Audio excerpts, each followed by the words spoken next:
Hello student, आप सभी का स्वागत है मोबाइल पाठशाला के यूट्यूब चैनल पे। मेरे दोस्तों, ये जो वीडियोस आपको मिल रही हैं, ये यूपी कांस्टेबल और यूपी लेखपाल से रिलेटेड है। यानी कि अगर आप यूपी टेट, यूपी लेखपाल की तैयारी कर रहे हैं, यूपी कांस्टेबल की तैयारी कर रहे हैं, तो ये वीडियो बड़ी ही इंपॉर्टेंट है, बड़ी ही है ना, चार्मिंग वीडियो है। कुल मिला के एक क्रांति पैदा आपके मन में कर देगी, आपके दिलों में कर देगी। आज का जो टॉपिक है मेरे दोस्तों, आज का जो टॉपिक है वो है घन और घनाभ का। यानी कि मेरे दोस्तों, घन और घनाभ में क्या-क्या चीज़ें होती हैं, तो आपके सामने मैं 2 चीज़ें बनाना चाहता हूँ। एक तो भाई साहब मैं घन बनाऊँगा, ठीक है? और एक मैं बनाऊँगा घनाभ। तो अगर आप ये बात समझ पा रहे हैं, तो भाई साहब आप ये बात जानते हैं अच्छी तरह से कि जो घन होता है, ठीक है? जो घन होता है,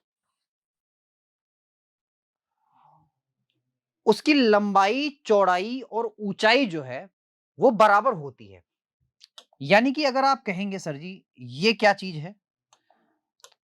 तो मेरे भाई हम इसको कहते हैं ऊंचाई, यानी कि हाइट। ये है आपकी हाइट। सर जी ये क्या है? ये है भाई साहब ब्रेड्थ, यानी कि जिसको हम कहते हैं चौड़ाई। और सर जी ये है लंबाई, जिसको हम कहते हैं एल, यानी कि लेंथ। और सवाल में ये कहेगा कि तीनों ही बराबर हैं, तीनों ही इक्वल है, ठीक है? तो मेरे दोस्तों, अगर तीनों इक्वल हैं तो आप ये बात जानते हैं, अगर इसकी वैल्यू मैं ए ले लूं तो सारी की सारी वैल्यू ए होंगी। मेरी बात समझ पाए? यानी कि कहने का मतलब यह है कि अगर सारी भुजाएं आपस में बराबर हैं, इसका मतलब यह कि लंबाई, चौड़ाई, ऊंचाई, ये सारी ही चीजें आपस में बराबर हैं। क्लियर है? अब आइए दोस्तों, देखिए मेरे दोस्तों, कुल मिला के बात इतनी है कि आपको जब फिगर 3D हो जाएगा, यानी कि कहने का मतलब यह है कि जब ये चीजें 3D हो जाएंगी, तो 3D में अब हम क्षेत्रफल नहीं निकालते, अब हम निकालते हैं आयतन। क्या निकालते हैं? आयतन निकालते हैं। तो इस सवाल में कुछ पूछेगा तो वो है आयतन। क्या है? वॉल्यूम, जिसको हम कहते हैं वॉल्यूम, यानी कि वी। वी फॉर विक्ट्री नहीं है, वी फॉर वॉल्यूम है। तो ये होता है लंबाई गुणा चौड़ाई और गुणा ऊंचाई, ठीक है? ये तीन चीजें। तो आप ये बात जानते हैं, लंबाई, चौड़ाई और ऊंचाई तीनों ही ए है, तीनों ही ए है। तो दैट इज इक्वल टू हो जाएगा ए क्यूब। यानी कि जो घन होता है मेरे भाई, ये है आपका घन, याद रखिए, घन, जिसको हम कहते हैं अंग्रेजी में क्यूब, ठीक है? क्या कहते हैं इसको? क्यूब कहते हैं। तो ये अगर क्यूब है तो आप ये बात जानते हैं कि उसका आयतन क्या होगा? उसका आयतन मेरे दोस्तों हो जाएगा ए क्यूब। ओके। अब आपसे एक चीज और कहेगा, आपसे कहेगा इसका पार्श्व क्षेत्रफल, या फिर कहेगा कि वक्र पृष्ठ क्षेत्रफल, या इंग्लिश में उसको कहते हैं कर्व सरफेस एरिया। तो what will be the curve surface area means, जब कभी भी हम चीजों को, ठीक है, मतलब ये है कि सामने से देखें, जैसे आप हो, आप मुझे सामने से देख रहे हो, तो क्या मेरा ऊपर वाला तल आपको दिखाई दे रहा है? क्या मेरा नीचे वाला जो पाँव है वो आपको दिखाई दे रहा है? वो चीजें दिखाई नहीं देती हैं। तो जब हम इन चीजों को छोड़ के कोई चीज काउंट करते हैं तो उसको हम कहते हैं कर्व सरफेस एरिया, यानी कि जिसपे हम चादर लपेट पाए। तो आप मेरे तरह चादर लपेट सकते हो, कोई दिक्कत नहीं। लेकिन फिर भी मेरा ऊपर वाला और नीचे वाला सिरा खाली रह जाएगा। वहां पे आपको कुल मिला के ढकने के लिए कुछ और चीज चाहिए, ठीक? तो जहां पे हम चादर लपेट देते हैं, यानी कि अगर इसके चारों तरफ चादर लपेटें तो ऊपर वाला बच जाएगा, नीचे वाले बच जाएगा। दैट मीन्स मेरे दोस्तों, जो इसका कर्व सरफेस एरिया होता है वो क्या होता है? तो बहुत ध्यान सुनिए। आप ये बात जानते हैं कि ये सारे के सारे स्क्वायर्स हैं, सारे के सारे स्क्वायर्स हैं, आगे पीछे इधर उधर ये स्क्वायर है, और इन्हीं चारों का क्षेत्रफल आपको निकालना है। तो आप जानते हैं एक वर्ग का क्षेत्रफल होता है ए स्क्वायर, 4 वर्ग का क्षेत्रफल हो जाएगा 4 ए स्क्वायर। यानी कि जो कर्व सरफेस एरिया, यानी कि पार्श्व क्षेत्रफल जो होगा, पार्श्व, ठीक है, पार्श्व क्षेत्रफल, यानी कि कर्व सरफेस एरिया वो ये होगा। और टोटल सरफेस एरिया होगा, यानी कि संपूर्ण पृष्ठ क्या होगा? संपूर्ण पृष्ठ क्या होगा? ये भी तो कहानी है मेरे भाई। संपूर्ण पृष्ठ जो होगा वो इन दोनों को और जोड़ देंगे, यानी कि 6 ए स्क्वायर। बात समझ पाए? भाई कहने वाली बात इतनी है, जैसे ये सारे स्क्वायर ही बनाते हैं और सबकी भुजा ए है, तो एक स्क्वायर का क्षेत्रफल होता है ए स्क्वायर, यानी कि 4 का क्षेत्रफल निकाला तो 4 ए स्क्वायर, कुल मिला के 6 फलक हैं, यानी कि 6 पार्ट हैं, 6 स्क्वायर है तो 6 स्क्वायर, बस। अब एक चीज और पूछता है, इसको आप कहते हैं विकर्ण। जैसे मान लो आपसे कहेगा कि भैया वो लंबी से लंबी छड़ बताइए, या वो लंबी से लंबी माचिस की तिल्ली बताइए जो एक घनाकार, यानी कि क्यूब, मतलब क्यूब के अंदर रखी जा सकती है, ठीक है। तो that is equal to A root three. बस इतनी बात याद रखिए, A root three, A root three. Clear है? चलिए, ये हो गई घन की बात। अब मेरे दोस्तों आते हैं घनाभ पे। तो घनाभ पे आते तो एक बार घनाभ बना भी लेते हैं, अगर आपकी कोई इच्छा हो तो आप कह सकते हैं यहाँ पे, ठीक है, कमेंट के माध्यम से। हाँ, और दूसरी चीज ये है कि वीडियो को लाइक, शेयर और सब्सक्राइब करें चैनल को। ये आपका काम है, पढ़ाना हमारा काम है, हम वो करते हैं बहुत शिद्दत से, बड़ी लगन से, ठीक है। इसको हम कहते हैं क्यूबॉइड, आप जानते हैं चीज। तो क्यूबॉइड में क्या चीजें होती हैं? क्यूबॉइड में ये चीजें होती हैं, इसको कहते हैं घनाभ, घनाभ, जिसको हम अंग्रेजी में भैया कहते हैं क्यूबॉइड। क्या कहते हैं? क्यूबॉइड, क्यूबॉइड, ठीक है। तो मेरे भाइयों, आप ये बात जानते हैं, जब क्यूबॉइड ये आ गया तो इसका मतलब ये कि जो हाइट है वो यही होगी, ब्रेड्थ जो होगी वो यही होगी, और लेंथ जो होगी वो यही होगी। और क्यूबॉइड की क्या प्रॉपर्टी होती है? क्यूबॉइड की ये प्रॉपर्टी होती है कि अब जो है ये सारी भुजाएं अलग अलग होती हैं। ओके, तो अगर सारी भुजाएं अलग अलग होती हैं तो क्या हमें जो चीज फाइंड करना है वो चीज थोड़ी बदल जाएगी। हमें यहाँ पे अगर आयतन फाइंड करना है, आयतन यानी कि वॉल्यूम, तो वॉल्यूम क्या होगा मेरे दोस्तों? तो वॉल्यूम कुल मिला के जो चीज होगी वो ये होगी, समझाते हैं आपको क्या होगी। लंबाई गुणा चौड़ाई गुणा ऊंचाई, और ये है एल लंबाई, बी ब्रेड, एच ऊंचाई, यानी कि जो आयतन होगा वो L into B into H होगा। ओके, अब सेम कहानी आती है, सर जी पार्श्व क्षेत्रफल क्या होगा? पार्श्व क्षेत्रफल क्या होगा, यानी कि वक्र पृष्ठ क्या होगा? सेम कहानी मेरे दोस्तों, सेम कहानी। ऊपर नीचे वाला हम नहीं उठाएंगे, यानी लंबाई और चौड़ाई नहीं लेंगे, बाकी बाकी सारी चीजें लेंगे, यानी कि 2h l प्लस बी। ये होता है उनका पार्श्व क्षेत्रफल। क्या होता है? पार्श्व क्षेत्रफल। तो टोटल सरफेस होता है, सर जी टोटल सरफेस भी होता है, यानी कि संपूर्ण पृष्ठ, संपूर्ण पृष्ठ ये होता है, एक्चुअली में ये होता है 2lb bh bh plus hl, hl hl। Okay, और वही है विकर्ण बराबर क्या होगा? तो यहां भी विकर्ण आपसे पूछेगा 100%। विकर्ण जो होगा L square plus B square plus H square. बात समझ पाए? इतनी चीजें आपसे पूछेगा और कोई चीज आपसे नहीं पूछ सकता है, ये हमारी गारंटी है। आइए अब चलते हैं सवाल की तरफ। अच्छा, एक चीज और याद रखिए, जब भी आपको रेशियो से रिलेटेड सवाल पूछेगा तो आप हमेशा याद रखिएगा, यहां जो पूछेगा वो देगा हमेशा क्यूब देगा, परफेक्ट क्यूब देगा, ठीक। यहां रेशियो से रिलेटेड सवाल जो होगा वो क्यूब होगा, मतलब क्यूब मतलब किसी नंबर का क्यूब। और यहां पे सर जी यहां पे स्क्वायर होगा हमेशा, यहां पे सर जी यहां भी स्क्वायर होगा, ठीक है। और जब लंबाई चौड़ाई ऊंचाई से देगा तो यहां से सिर्फ और सिर्फ नंबर देगा, ना ही वो, यानी कि वो देगा, वो ओरिजिनल नंबर देगा, यानी कि मूल नंबर देगा, मूल नंबर। ना ही स्क्वायर होगा और ना ही मूल नंबर देगा, ना ही स्क्वायर होगा ना ही क्यूब होगा, ठीक। तो आप ये बात यहां से समझ पाए होंगे कि जब हमें मूल नंबर दिया है और हमसे पूछ रहा है आयतन का अनुपात क्या होगा, तो हम मूल नंबर का सीधे सीधे क्यूब कर देंगे, ठीक। और जब कभी हमें दिया होगा मूल नंबर यहां पे और आपसे पूछेगा कि संपूर्ण पृष्ठ बताइए या इसका अनुपात बताइए, तो हम सीधे इस मूल नंबर का स्क्वायर कर देंगे। बात समझ पाए? या फिर अगर आयतन दिया है क्यूब में, हमसे पूछ रहा है कि वक्र पृष्ठ बताओ यानी कि संपूर्ण पृष्ठ बताओ, तो इस क्यूब को हम स्क्वायर में चेंज कर देंगे, ठीक है। अगर हमसे पूछ रहा है कि नंबर का अनुपात बताओ, लंबाई चौड़ाई ऊंचाई का अनुपात बताओ, तो हम अगर आयतन दिया हुआ है तो हम इसका क्यूब रूट ले लेंगे, अगर वक्र पृष्ठ दिया हुआ है तो हम इसका स्क्वायर रूट ले लेंगे। बस इतनी सी बात है, ठीक है। आइए सवालों पे आइए फटाफट। सवाल देखिए, बड़ा ही प्यारा सवाल है, देखिए। और वैसे ही सवाल पूछ दिया गया आपसे, वैसे ही सवाल पूछ दिया गया। आपसे कह रहा है कि आयतन, देखो मैंने कहा ना आयतन जैसे ही दिया होगा वैसे चीजें क्या होंगी, घन में होंगी। बात समझ पाए कि नहीं समझ पाए? क्या होगी मेरे दोस्तों? क्यूब, परफेक्ट क्यूब में होंगे। तो बताओ ये किसका क्यूब है? सर जी ये 3 का क्यूब है। और भाई साहब ये किसका क्यूब है? सर जी ये 1 का ही क्यूब है। हमने आपसे एक बताया था, अगर आपको याद हो तो।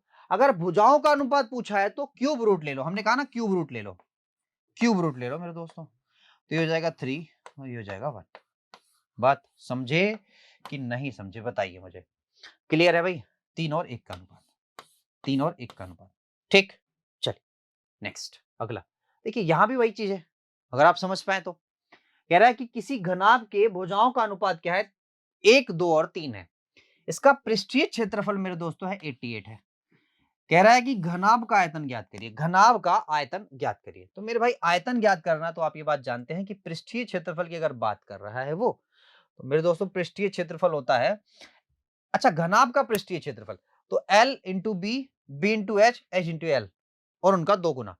तो करो 2 1 कम 2 प्लस 6 प्लस 3, तो 6 5 11, इनका 2 गुना कर दो।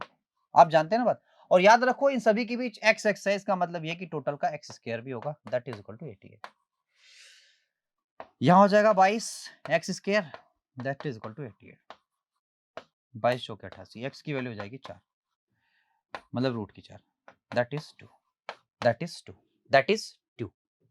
तो अगर ये मेरे दोस्तों 2 है, तो आप जानते हैं, आपसे पूछ रहा है कि घनाभ का आयतन क्या होगा। मेरे दोस्तों घनाभ का आयतन जो होगा वो देखो L into B into H होगा, और सब में x है तो हो जाएगा x क्यूब, यानी कि 3 दूना 6 और 8, 6 8 48। तो जो आयतन होगा मेरे दोस्तों ना, आयतन, आयतन क्या होगा? 6x cube. तो 6 यहां है, 8 यहां हो जाएगा, 8 6 48। ओके, चलिए अगला सवाल है, गजब सवाल है। कह रहा है कि 8 सेंटीमीटर, 6 सेंटीमीटर, 2 सेंटीमीटर विस्तार वाले एक बक्से में अधिकतम कितनी लंबाई की पेंसिल रखी जा सकती है? दैट मीन्स मेरे दोस्तों ये है आपका क्यूबॉइड, यानी कि घनाभ है। तो आपको ये सवाल अगर सॉल्व करना, तो आप ये बात जानते हैं सर जी हमें इसमें वी कर्ड निकालना होगा। क्या निकालना होगा? वी कर्ड। और वी कर्ड मतलब डायामीटर, डायामीटर का भैया फॉर्मूला आप जानते हैं कि 8 का स्क्वायर मतलब 64, 6 का मतलब 36 और 2 का मतलब सर जी 4। सर जी ये हो गया 104, 104, 104 ही होगा ना, 6 6 के 36, 8 8 64, तो 36 16 100 104 रूट का, ठीक है। तो भैया ये हो जाएगा 13, 13 बटे 104। तो 13 हम क्यों काटें भैया, हम 2 और रूट 26 काट लेते हैं, ठीक है। 4 निकल गया बाहर, बाकी चीजें आपके सामने है। तो आंसर हमारा क्या है? 2 रूट 26। चलिए नेक्स्ट, अगला कह रहा है कि एक घनाकार बक्से का आयतन मेरे दोस्तों ये है, तदनुसार उस बक्से की लंबाई कितनी होगी। एक चीज याद रखना मेरे भाई, जब आयतन पूछा है इसका मतलब ये है कि ये परफेक्ट क्यूब होगा, ये परफेक्ट क्यूब होगा, किसी ना किसी नंबर का परफेक्ट क्यूब होगा। तो अगर हम देखें गौर से, तो दशमलव के 3 अंक पे, मतलब आई मीन दशमलव 3 अंक पे लगा हुआ है, इसका मतलब ये है कि जो भी हमारा नंबर रहा होगा वो ऐसे रहा होगा, ऐसे करके, मतलब आई मीन यहाँ x रहा होगा, यहाँ पॉइंट y रहा होगा, ऐसे करके रहा होगा। तो इस तरह का ये नंबर नहीं है, ये वाला नंबर इस तरह का नहीं है, ये भी नहीं इस तरह का नंबर, दो ही नंबर, एक ये वाला एक ये वाला। तो परफेक्ट क्यूब की बात होगी तो मेरे भाई ये परफेक्ट क्यूब है 1.5 का। ये मुझे याद है, अगर आपको याद हो तो अच्छी बात है, अदरवाइज आप चीजों को सॉल्व कर सकते हैं, ठीक है। नेक्स्ट कह रहा है कि यदि एक घन का प्रत्येक सिरा 50% बढ़ा दिया जाता है, भाई घन की बात कर रहा है, 50% बढ़ा दिया जाता है, तो उसका पृष्ठीय क्षेत्रफल लगभग कितना बढ़ जाएगा। भैया ऐसा है कि कोई नंबर पहले 2 है, अब वो 3, यानी कि पहले मतलब घन की भुजा जो है वो 2 थी, अब हो गई है 3। आप ये बात जानते हैं, आयतन की बात होगी तो क्यूब करेंगे सीधे सीधे, तो यहाँ हो जाएगा 8, यहाँ हो जाएगा 27, ठीक है। अच्छा पृष्ठीय क्षेत्रफल कह रहा है, तो पृष्ठीय क्षेत्रफल स्क्वायर करते हैं, हम जानते हैं, हमने आपको बताया है ये चीज। पृष्ठीय क्षेत्रफल में स्क्वायर करते हैं, यानी कि यहाँ 4, यहाँ हो जाएगा 9। कितना बढ़ गया भैया? 5 बढ़ गया। कितना बढ़ गया? आप अरे भाई 4 से 9 हो गया, 5 बढ़ गया कितने पे? 4 पे, गुणा 100, that is equal to 125%, that is equal to 125%। Okay चलिए अगला सवाल है, अगले सवाल पे हम आ गए हैं। अगला सवाल कह रहा है कि 5 सेंटीमीटर लंबाई, 4 सेंटीमीटर चौड़ाई और 4, एक को 3 कर दो, यहाँ पे 3 कर दो, यहाँ पे ये थोड़ा सा समस्या है, यहाँ पे 3 कर देना, ठीक है। ठीक, आपसे कह रहा है कि विकर्ण बताओ, तो भैया विकर्ण निकालने का तरीका हमने आपको बता रखा है। भैया लंबाई का स्क्वायर अंडर रूट में L square plus B square plus H square, तो ये हो जाएगा 25, ये हो जाएगा 16 और ये हो जाएगा 9। मेरी बात समझ में आ गई मेरे दोस्तों? आप ये बात जानते सर, ये हो जाएगा 50 के बराबर। 50 को हम ऐसे भी लिख सकते हैं अगर आपकी इजाजत हो तो, और इजाजत क्यों नहीं देंगे मेरे भाई? जब हमें विकर्ण निकालना है यानी कि डायमीटर निकालना है, तो यही तो आ गया, ठीक, हिंदी लिखा हुआ है। चलो नेक्स्ट भाई मेरे भाई आपसे कह रहा है कि उस बेलन से लंबी छड़ की लंबाई, उस लंबी से लंबी छड़ की लंबाई ज्ञात कीजिए जो 16 सेंटीमीटर लंबे, 12 सेंटीमीटर चौड़े और इतने सेंटीमीटर ऊंचे कमरे में रखी जा सकती है। तो ये सवाल है, एक बात तो आप जानते हैं, जो भी चीज आएगा वो मतलब आई मीन फ्रैक्शन में आएगा। किसमें आएगा? फ्रैक्शन में आएगा। अच्छा एक चीज और भी है, आप ये बात जानते हैं, विकर्ण ही आपको निकालना है। क्या निकालना है? विकर्ण।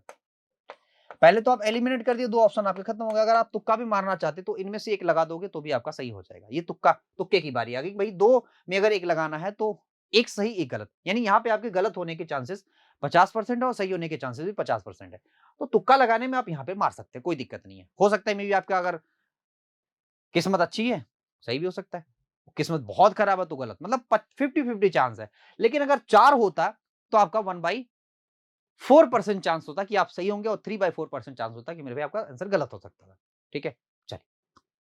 लेकिन फिर भी हमें अगर विकर्ण निकालना, तो आप ये बात जानते हैं 16 का होता है 256, 16 का परफेक्ट स्क्वायर और 12 का 144, और मेरे दोस्तों आपको इसका भी लिखना पड़ता फिर 10 या 30, 30 2 32 बटा 3। तो 32 का स्क्वायर करना हमें पता है, 2 दूना 4, 2 तिया 6 दूना 12 के 2 कैरी हो गए 1, 3 तिया 9 और 1 10 बटा 9। आप इन दोनों को जोड़ोगे तो आप ये बात जानते हो, यहां आ जाएगा 4 9 चौके 3600, 3600, ये सीधे दिख रहा है 400, 1024 बटा 9 और ये रूट में है। तो मेरे दोस्तों ये हो जाएगा 4204 हो जाएगा 9 के बराबर। अब ये किसका स्क्वायर रूट है, आपको ये देखना किसका स्क्वायर रूट है, क्योंकि ये तो है 3 का, यहां तो कोई दिक्कत नहीं है। ये किसका स्क्वायर रूट है? सर जी ये जो स्क्वायर रूट होगा वो आप निकाल लीजिए। यहीं पे स्क्वायर रूट निकालने का मैंने तरीका बताया हुआ है कि भैया या तो लास्ट में इसके 2 आएगा या तो इसके लास्ट में 8 आएगा। ठीक, अब 2 अंक छोड़ दो, इसको देख लो ये किसके स्क्वायर के करीब है।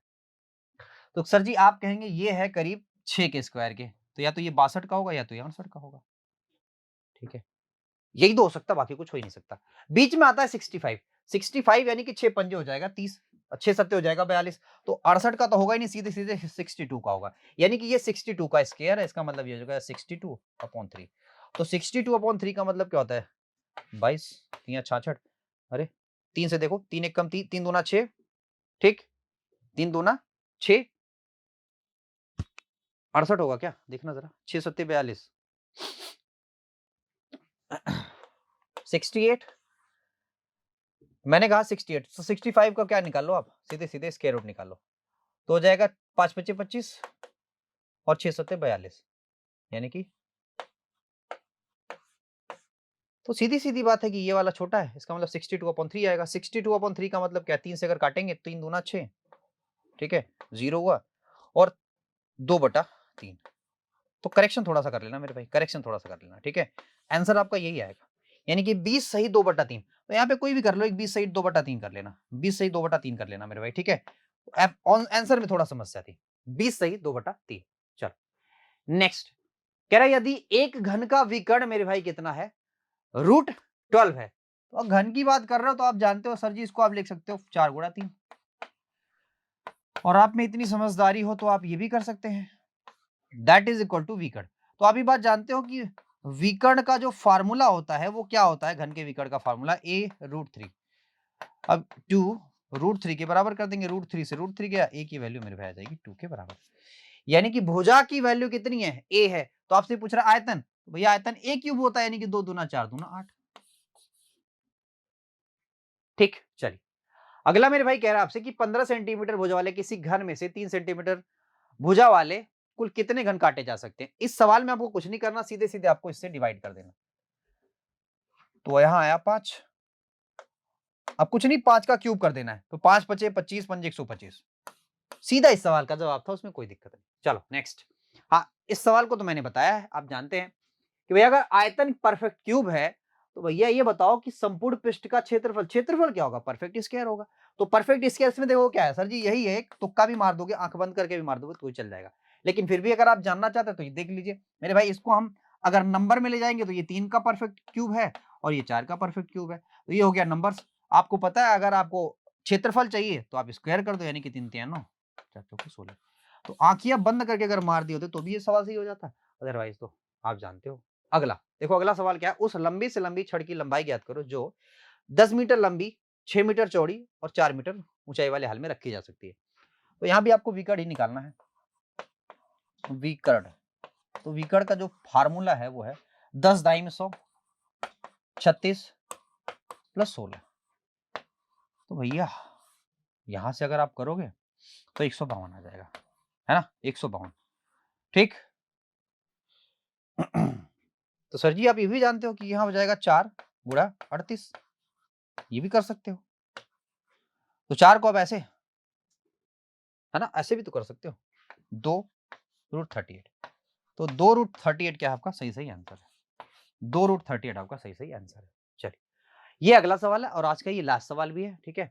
मतलब घनाभ यहाँ पे आपका फिनिश होता है, इससे ज्यादा कुछ पूछेगा नहीं आपका। कह रहा है कमरे की लंबाई चौड़ाई ऊंचाई क्रमशः ये है, सबसे लंबी से लंबी छड़ ज्ञात करिए जो रखी जा सकती है। तो ये चीज हमने आपको बताया, फिर भी आप कर लीजिएगा, ये आपकी जिम्मेदारी है। मतलब आई मीन लास्ट जो सवाल होता है वो आपके ऊपर मैं छोड़ के जाता हूँ, आप जानते हैं 12 सवाल आपके ऊपर समर्पित है, ठीक है।